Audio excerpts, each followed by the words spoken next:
Aspirant है LLM के जिसको कि 2026 के एग्जाम में एक अच्छा कॉलेज चाहिए, आपको आपकी डिग्री कंप्लीट करनी है, लेकिन आपको ये नहीं समझ में आ रहा कि मैं तैयारी कहाँ से शुरू करूँ, कौन कौन से एग्जाम्स में टारगेट करूँ, क्या एग्जाम जो टारगेट मैं करूँगा उससे जो मेरा डिजायर्ड गोल है एलएलएम करने का वो कंप्लीट होगा नहीं होगा। ये जितने आप लोगों के क्वेश्चन है ना, बिकॉज मेरे पास रोज कॉल आती है इस चीज के लिए, सर ये नहीं समझ में आ रहा, वो नहीं समझ में आ रहा, सारे क्वेश्चन मैं आपके सारे डाउट्स इस वीडियो के अंदर मैं पूरा डिटेल में क्लियर करूंगा। और अगर नहीं कर पाया तो मेरा नाम यहाँ पे संभव सर नहीं है, तो प्लीज इस वीडियो को यहाँ पे लास्ट तक पूरा देखिए, बिकॉज एकदम डिटेल वीडियो होने वाला है। मैं क्या क्या कवर करूंगा इस वीडियो में मैं आपको बता दे रहा हूँ। यहाँ पे सुनो मेरी बात, मैं पहले तो आप लोग से बात करूंगा इंपॉर्टेंट डेट भाई, कि देखो जो जो एग्जाम्स आपके एलएलएम के 2026 में होने वाले हैं, उन एग्जाम्स के अंदर में क्या कब कौन सा एग्जाम होगा, कौन सा एग्जाम आपको कब देना है, किस पर्पस के लिए देना है, और आप लोग का लाइव सेशन चल रहा है, जो सवाल आ रहा है एलएलएम एंट्रेंस को लेकर, किसी भी एलएलएम एंट्रेंस एग्जाम को जो क्वेश्चन है आप पूछो, मैं बताऊंगा। उसके बाद हम लोग बात करेंगे कट ऑफ की, कि भैया जो भी एग्जाम टारगेट करोगे उसके अंदर क्या क्या कॉलेजेस मिलते हैं, क्या क्या कट ऑफ रहता है, किससे क्या फायदा होता है। फिर पेपर पैटर्न की बात करूंगा हर एग्जाम की मैं, कि कौन कौन से एग्जाम्स में क्या क्या रहता है, और फिर प्रिपरेशन स्ट्रेटजी बताऊंगा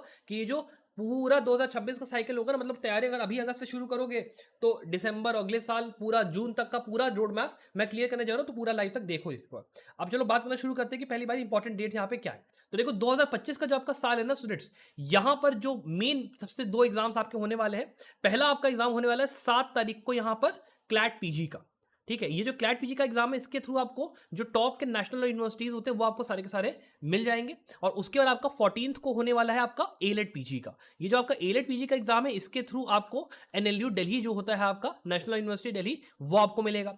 उसके बाद अगर हम लोग बात करते हैं कि नेक्स्ट जो आपके सबसे मेजर एग्जाम्स है, आप समझ लीजिए कि मार्च के महीने में आपको यहां से लेके करीब यहां तक में यहां पे सीधे सीधे एग्जाम आपका होगा सीयूईटी पीजी का। और ये जो सीयूटी पीजी का एग्जाम होता है ना स्टूडेंट्स, ये आपका दिल्ली यूनिवर्सिटी, बनारस हिंदू यूनिवर्सिटी, इन कॉलेजेस को पाने का सबसे बेस्ट तरीका यहाँ पे होता है सीधे सीधे। उसके अलावा आपका एक और एग्जाम आपका कौन सा होता है इसी पूरे टाइम पीरियड में, आईआईटी खड़गपुर का। आईआईटी खड़गपुर से जो अपना एलएलएम होता है वो आपका इंटेलेक्चुअल प्रॉपर्टी राइट्स में देश का बेस्ट एलएलएम होता है, अगर आपको बात करनी है तो वो आपका एग्जाम होता है। उसके अलावा अगर आप अप्रैल के महीने में आते हो, मई के महीने में आते हो, तो आपके कौन से एग्जाम्स होते हैं वो भी सुन लो। एक आपका एग्जाम होता है आईएलआई का, इंडियन लॉ इंस्टीट्यूट का। ये कॉलेज बहुत ही बढ़िया है, सुप्रीम कोर्ट के बगल में दिल्ली के अंदर ये कॉलेज है। 1 ईयर का एलएलएम यहाँ पे होता है, करने के बाद एकेडमिक्स में रिसर्च में आपकी बहुत ही बढ़िया वो खुलती है, अप्रैल के महीने में होता है। उसके अलावा आपका जामिया मिलिया इस्लामिया एक अच्छा कॉलेज है, वहां का एग्जाम आपका इसी टाइम पे होता है। दोनों एग्जाम्स जो होते हैं इनका पैटर्न सिमिलर होता है, ये समझ लेना। आईएलआई का जो एग्जाम होता है उसके अंदर भी आपका रिटन इंग्लिश और जीके वगैरह आता है, इसके अंदर भी सेक्शनल आपका जो रिटन वाला पार्ट होता है वो आता है, प्लस इंग्लिश और जीके आता है, तो दोनों एग्जाम की तैयारी साथ में होती है। ये आपका पेयर में चलता है। आपका सीवीटी पीजी और आईआईटी खड़गपुर देखो पेयर में तैयारी होती है, और आपका क्लैट और एलेट का जो कि पैटर्न सिमिलर है तो पेयर में तैयारी होती है। तो आपका तैयारी करने का एक ये पैटर्न समझ लो कि you have to prepare in pairs, कि अगर ये टारगेट करो, ये टारगेट करो, ये टारगेट करो, ये अपना समझ लो। उसके बाद जो एक्स्ट्रा एग्जाम्स है जो कि छोटे मोटे होते हैं पर चल जाते हैं, एक आपका एमयू का एग्जाम होता है वो आप देख लो। उसके अलावा एक जो एग्जाम आपका जून के महीने में होगा वो आपका होगा एनआईएसएम का, national institute for securities management. अगर कॉर्पोरेट लॉ में पक्की पक्की पैकेज चाहिए, पैसा चाहिए, पैसा, कि भाई मेरे को 100% प्लेसमेंट रिकॉर्ड वाला ऐसा कॉलेज दो जहां से एलएलएम करके पक्की नौकरी लग रही है, तो एनआईएसएम वाला एग्जाम दो। वहां पे क्या होता है कि एग्जाम के बाद आपका सीधे जो है इंटरव्यू राउंड होता है, उसके बाद आपका सिलेक्शन वहां पे होगा। तो ये आपका पूरा रोड मैप हो गया इन द सेंस ऑफ कि आपका जब तैयारी है ना, तो यहाँ पे अगर आप ये वीडियो अभी देखो बच्चों, अगस्त में देख रहे हो यहाँ पे, यहाँ से लेके यहाँ तक में, तो आपको पास अभी देखो कितना टाइम बचा है। आपके पास यहाँ पे 1, 2 और 3 महीना यहाँ पे रह गया क्लैट और एलेट के एग्जाम के लिए, और अभी प्रिपरेशन के लिए टाइम कम रह गया। तो मैं आपको एक छोटा सा सजेशन दूंगा कि अगर आपको तैयारी करनी है और क्लैट एग्जाम के एलेट की तैयारी करनी है, तो यार एक बार मेरा 5499 का 4999 का समझ लो कोर्स है। इसके अंदर क्या है ना, सारा सारा कंप्लीट मैंने उठा के स्टडी मटेरियल, मॉक पेपर सब कुछ दे दिया है, along with detail video lectures and study material सब कुछ। और मैं मेंटोर के तौर पे वहां पे रहता हूँ। ये जो मेरा नंबर रहता है ना 9555 वाला, इसके ऊपर मैं हमेशा, आप मुझे कभी चाहोगे कॉल करके कॉन्टैक्ट करोगे, मैं हमेशा रहूंगा। अगर आपको एनरोल करना है एक बार चेकआउट कर लेना, वरना एक और कोर्स है उसके अंदर क्या रहता है कि आपका वो केवल 3899 का, उसमें क्या रहता है, उसके अंदर आपको क्लैट पीजी के सारे मॉक पेपर्स सब कुछ मिल जाता है। तो वो आपको बहुत ही बढ़िया कोर्स पड़ेगा। आपको फाउंडेशन सब्जेक्ट्स उससे करने, बाकी मॉक पेपर्स वगैरह वो आपको हम लोग अलग से प्रोवाइड, मतलब उसमें पूरा आपका केस लॉस के साथ मिल जाएगा, तो वो आपका रहेगा। अब सवाल ये उठता है कि सर ये जितने एग्जाम्स आपने बताए ये आपके मेजर एलएम एग्जाम से इसके अलावा भी कुछ होता है? तो हाँ हो एग्जाम्स होते हैं।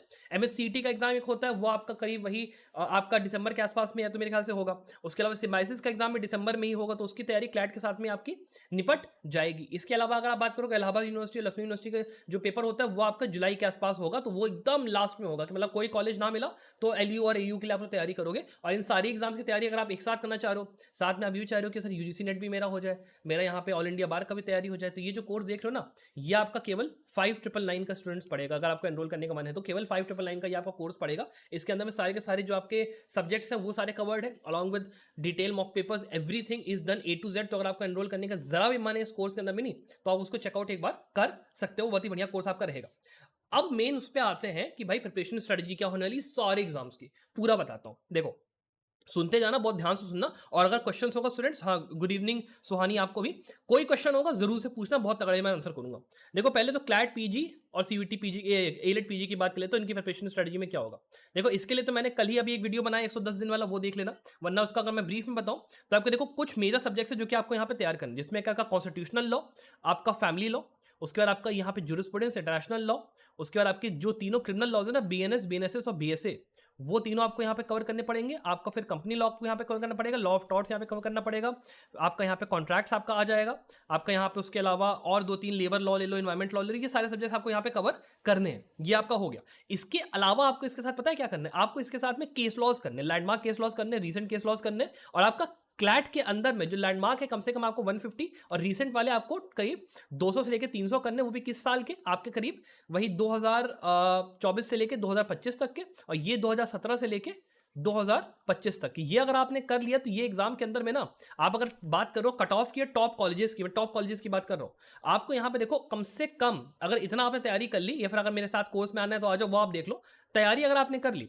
तो आपको एटलीस्ट RGNLU पटियाला तक पता है मिल जाएगा। और ये जो कॉलेज है आपका सेकंड टीयर में सबसे बेस्ट कॉलेज है LLM की अगर आप बात करोगे, और इसके जो कट ऑफ आपका जाता है वो करीब आप समझ लो कि करीब समझ लो आपका 50-55 मार्क्स तक यहाँ पे जाएगा। और अगर मान लो गिरी से गिरी हालत में भी कोई कॉलेज आपको चाहिए, गिरी से गिरी हालत में कि 3000 3,500 की रैंक करी, तो भी NLU त्रिपुरा या NLU आपका जो वो वाला है आपका अभी नया नया सोनीपत जो खुला वो भी आपको मिल सकता है। उसके लिए आप कम से कम 45 मार्क्स अगर लेके आ रहे हो तो आपका काम आराम से हो जाएगा। Not a very very big deal, आराम से तैयारी आपकी यहाँ पे हो जाएगी। अब फंडा ये आता है कि sir CLAT PG, AILET PG में कर लूंगा, बिकॉज क्लैट पीजी की देखो जो स्टूडेंट्स तैयारी है ना, जनरल सब्जेक्ट्स की आप पढ़ाई करोगे, उसमें बस आप एक काम ये करना कि आप सीपीसी एक्स्ट्रा पढ़ लेना। सीपीसी आप, क्योंकि देखो क्लैट पीजी में आता है नहीं, सीपीसी कभी क्वेश्चन पूछा ही नहीं गया, max to max limitation act से क्वेश्चन पूछ लिया, इन लोगों का काम खत्म हो गया। सीपीसी आप एक्स्ट्रा पढ़ लो क्लैट पीजी के साथ, एलेट पीजी का एग्जाम में आपका निकलेगा। अब एलेट पीजी का भी फंडा समझ लेना, कट ऑफ का यहाँ पे क्या रहता है। एलेट पीजी के अंदर अगर आपकी रैंक मान लो टॉप 40 में आ रही है, बिकॉज ये जो एग्जाम होता है ये करीब 2 से लेकर 3000 लोग देते हैं ज्यादा से ज्यादा, उसमें अगर आपकी टॉप 40 में रहेंगे तो इनका जो जनरल LLM होता है वहां पे आपका सिलेक्शन हो जाता है। और अगर आपकी रैंक जो है 100 तक आती है तो इन लोग का अभी इस बार, जैसे मेरे पास जितने मेरे स्टूडेंट्स हैं, साला 3-4-5 राउंड पता है चला गया काउंसलिंग का। IPR वाले कोर्स में कोई एनरोलमेंट लेता नहीं है, बिकॉज वहां पे फीस इतनी ज्यादा है, 4 लाख 5 लाख की फीस लेते हैं ये लोग। तो होता क्या है कि वहां पे एनरोलमेंट होता नहीं है आपका। यहाँ पे ये समझ के चलो कि जो आपका कट ऑफ है, ठीक है, वो आपका 100 तक जाता है, तो वहां पे IPR वाले प्रोग्राम में होना यहाँ पे आसान है। हाँ Sohani, you can give the exam, बच्चा क्लैट एग्जाम की 9th सेमेस्टर में आप हो, you are eligible to give the exam, उसकी टेंशन लो ही मत, उसकी परेशानी की दिक्कत नहीं है।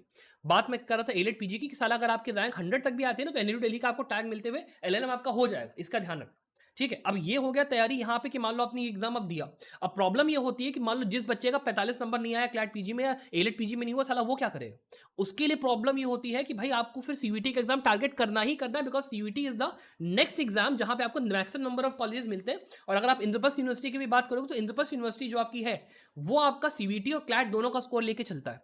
और यहाँ पे अगर बात करते हो सीवीटी का, अभी आपका अगस्त में, अभी इसका शुरू का कई स्टूडेंट से पूछ रहे कि सर चालू कब होगा, अगस्त में चालू होगा, तो इंद्रप्रस्थ यूनिवर्सिटी का जो होता है वो यहाँ पे लेते हैं। तो आपको क्लैट में अगर आपका अच्छा स्कोर नहीं है, प्लीज जाके सीवीटी का एग्जाम आपको टारगेट यहाँ पे करना पड़ेगा। और सीवीटी के लिए मैं आपको प्रिपरेशन स्ट्रेटजी बता दूं, वहां पे प्रिपरेशन स्ट्रेटजी क्या होगी, क्लैट में आपने जो तैयारी करी वो करी। आप एक काम करना, मेरे चैनल के ऊपर में all India rank 3, all India rank 20, all India rank 40, सारे सीवीटी के जितने टॉपर्स हैं उन सबके इंटरव्यू बच्चों पढ़े हैं, जाके बहुत चेक कर लो। उन सारे बच्चों ने सीवीटी का, क्लैट का एग्जाम दिया, उनका एग्जाम अच्छा नहीं गया, फिर उन्होंने जाके सीवीटी का एग्जाम दे दिया, और वो एग्जाम देते ही उनका बढ़िया आया, उन लोगों को अभी DU BHU सबको मिल गया। तो सिंपल सी बात है, क्लैट की तैयारी करोगे, क्लैट की तैयारी के अंदर में जितने सब्जेक्ट्स पढ़े हैं कुछ सब्जेक्ट्स एक्स्ट्रा पढ़ लो। जैसे मान लो आपका कौन कौन से सब्जेक्ट्स होते हैं बता देता हूँ। विक्टिमोलॉजी, पिनोलॉजी आपका एक सब्जेक्ट हो गया, उसके अलावा इंश्योरेंस लॉ आपने पढ़ लिया, आपने बैंकिंग लॉ पढ़ लिया, ठीक। आपने इसके अलावा मान लो 2-3 सब्जेक्ट्स और छोटे छोटे, आपका एडवोकेसीज एक्ट के कुछ कुछ सब्जेक्ट्स हैं, वो छोटे छोटे वाले जो होते हैं वो आपने पढ़ लिए। मैं बता रहा हूँ आपका आराम से एग्जाम निकल जाएगा। बस करना कुछ नहीं होता, एग्जाम की जाओ, तैयारी करो, पेपर लगाओ, दबा के PYQ, साला सब तैयार होगा, कोई बड़ी बात नहीं है सीयूईटी के लिए। और ये जो है क्या करता है, सीयूईटी उठा के लॉ का पूरा सिलेबस दे देता है, लॉ का पूरा सिलेबस दे देता है, A to Z पूरा सिलेबस उसके अंदर आता है। सेम चीज आपके IIT खड़गपुर के साथ होता है। मैंने कहा था ना, देखो मैं आपको फिर से वही बात बता रहा हूं, मैं आपको रोड मैप पे लेके जाऊं अपने बच्चों। देखो क्या है ना, क्लैट और एलिट तैयारी साथ में होगी, इन दोनों का सिलेबस काफी ज़्यादा सिमिलर है, बस केवल सीपीसी का अंतर है। यहाँ पे सीवीटी और आईआईटी खड़गपुर का सिलेबस एकदम सेम टू सेम है, कोई डिफरेंस नहीं है। सारे लॉ के सब्जेक्ट सेम टू सेम आते हैं, बल्कि सीवीटी के अंदर में क्या होता है कि मार्किंग स्कीम डिफिकल्टी बिकॉज में नेगेटिव मार्किंग है, आईआईटी खड़गपुर में नेगेटिव मार्किंग नहीं होती है। और आईआईटी खड़गपुर में ऐसा आपको एक काम स्पेशल क्या करना है, आपको आईपीआर के ऊपर स्पेशल ध्यान देना है कि आप वहां पे आईपीआर डिटेल में पढ़ के जाओ, बिकॉज पेपर के अंदर आईपीआर के बहुत क्वेश्चन आते हैं, वेरी वेरी प्लेन सिंपल, और सिंपल सिंपल बेसिक क्वेश्चन आते हैं। सीवीटी पीजी में क्या होता है कि आपका जो फोकस होता है वो यूजीसी नेट के पैटर्न पे होता है, इसीलिए वो लोग क्या करते हैं कि एक ही सवाल के अंदर 3-4 सवाल घुसेड़ के दे देंगे, लेकिन उसमें ऐसा कुछ नहीं। IIT is a very very simple paper, वो आप जरूर से टारगेट कर सकते हो। क्रिमिनल लॉ भी वहां मिले स्पेशलाइजेशन आपको, अगर वहां पे इंटरनेशनल लॉ भी मिले तो भी आप जा सकते हो, कोई बड़ी बात नहीं है, ठीक है, वेरी वेरी इजी। अच्छा सोहानी आपने बच्चा पूछा है, हाँ you can give it for the exam, और जैग एंट्री के लिए बच्चा आप एलिजिबल रहोगे, कोई ऐसी दिक्कत नहीं है। तो इन दोनों की तैयारी जो आपकी है ना, वो आप साथ में ही करो, और मार्च के महीने में एग्जाम दो, बिकॉज कैट का एग्जाम आपने तैयार किया, 3 महीने के बाद जैसे ही आपने ये एग्जाम की तैयारी करी तुरंत आपका निकलेगा। फिर मैं वही कह रहा हूँ, तैयारी अगर करनी है भाई इस कोर्स में एक बार देख लो, 15 महीने कोर्स की वैलिडिटी रहती है, तो आपको बहुत बढ़िया तैयारी पड़ेगी। एक बार एनरोल करोगे 6,000 दे के, 15 महीने बढ़िया आपकी तैयारी चलेगी, और इसमें इतने एमसीक्यूज इतने मॉक पेपर सब कुछ दिया हुआ है ना कि करते करते खत्म नहीं होगा, और मैं पूरे टाइम मेंटोर के तौर पे भी रहूंगा, तो आप अपना देख सकते हो। अब चलो उस चीज़ को छोड़ो, मुद्दे पे आते हैं। अब ये रोड मैप हो गया यहाँ पे हमारा मार्च तक का। अब आते हैं अप्रैल के अंदर में कि सर अब क्या करना है। अप्रैल में मान लो मेरा क्लैट भी नहीं निकला, सीवीटी भी नहीं निकला, कुछ नहीं निकला, मैं कुछ भी बिल्कुल बैठा हुआ हूँ, तो मैं क्या करूँ। तो देखो बेटा क्या है ना, यहाँ पे आपका जो है एएमयू का, जामिया का और आईएलआई का पेपर आपके पास अभी बचा हुआ है। अब इन दोनों ही पेपर में क्या है, आईएलआई और जामिया का, कि यहाँ पे आपका इंग्लिश कॉम्प्रिहेंशन ये लोग पूछते हैं। इंग्लिश कॉम्प्रिहेंशन पूछेंगे और आपसे ये लोग लॉजिकल बोला, इंग्लिश कॉम्प्रिहेंशन पूछेंगे, और आपका जीके पूछेंगे, और आपका यहाँ पे जो है subjective answer writing paper in लोग का होगा। सब्जेक्टिव आंसर राइटिंग, इंग्लिश और जीके, 3 चीजें ये लोग पूछेंगे ही पूछेंगे, तो उसकी तैयारी आपको अलग से करनी पड़ेगी। अगर आप उस वाले कोर्स में आप हो, वहां पे वो पूरा मटेरियल आपको दिया हुआ है, मतलब सारा का सारा जितना एग्जाम बता रहा हूँ सबका वहां पे दिया है, मॉक पेपर्स भी दिया हो, सब कुछ दिया हो, देख लेने एक बार, वहां पे आपको तैयारी करनी पड़ेगी। जहां पे आप वो तैयारी वहां पे करा आपने, ठीक है, आप आईआईआई का एग्जाम दो, आईआईआई के अंदर में रिटर्न में अगर बढ़िया नंबर है आपका सिलेक्शन होगा। जामिया चले जाओ, वहां भी दिल्ली के अंदर में कॉलेज है, आपको बढ़िया सिलेक्शन होगा। फिर आप एएमयू का एग्जाम टारगेट कर सकते हो। एएमयू का क्या पेपर बहुत ही सरल आता है, बहुत सरल पेपर है, ऐसा कुछ नहीं है कि वहां पे बहुत डिफिकल्ट पेपर है, हो ही नहीं पाएगा। सिंपल सिंपल एमसीक्यूज पूछते हैं, सिंपल सिंपल चीजें होती हैं, जाके कर लो, साला सब हो जाता है। और उसके बाद अगला पेपर आता है, वो कौन सा है आपका, लखनऊ यूनिवर्सिटी और इलाहाबाद यूनिवर्सिटी का। वो पेपर भी दोनों बहुत सिंपल है, उसका भी तैयारी का कोर्स में वैसे है, आपके बारे कर लो, दोनों का पेपर बहुत सिंपल है। तो ये आपका पूरा रोड मैप है। और इसमें बीच में जो लास्ट एग्जाम है एनआईएसएम का, उसके मैं बात करना भूल गया। एनआईएसएम का क्या है कि वहां पे जो है सिक्योरिटीज लॉ पूछते हैं, तो आप सेबी का जो आपका रेगुलेटरी अथॉरिटीज का पूरा आरबीआई का एक्ट हो गया, सेबी एक्ट हो गया, वो सारा जाके पढ़ लोगे, आपका आराम से वहां पे भी काम हो जाएगा, कोई बड़ी चीज नहीं है। और बाकी इंटरव्यू की तैयारी जो होता है संभव लॉ पे हम लोग करवाते हैं पूरी। अगर आपको हेल्प चाहिए होगी एनआईएसएम के इंटरव्यू की तैयारी के लिए, मैं पूरी हेल्प आपकी करूंगा, अगर मेरे कोर्स में आप हो, या वैसे भी अगर आपको होगा मैं तैयारी आपकी पूरी करवा दूंगा, कोई ऐसी दिक्कत नहीं है। तो ये आपका पूरा रोड मैप यहाँ पे था कि कैसे आपको तैयारी यहाँ पे करनी है, कौन सा एग्जाम आपको कब देना है कब नहीं देना। मैं आपको फिर से एक बार रिटरेट कर दूं, क्लैट पीजी का एग्जाम देना कॉर्पोरेट लॉ में जाने के लिए, सीवीटी का एग्जाम दोगे कॉर्पोरेट लॉ में जाने के लिए, तो आपका टेस्ट अगर मिल गया तो अच्छा कॉलेज आपका रहेगा। फिर अगर आपका बात करते हो NISM is a good college, अगर आप मान लो उसके लिए जा रहे हो, बाकी टीचिंग के लिए तो सारी एलएम कॉलेज अच्छे हैं, ऐसी कोई दिक्कत नहीं है। अपार्ट फ्रॉम दिस अगर आपको क्वेश्चन है, कोई डाउट्स, आप मुझसे नीचे कमेंट से पूछ सकते हो। I wish the very very best of luck for your future success.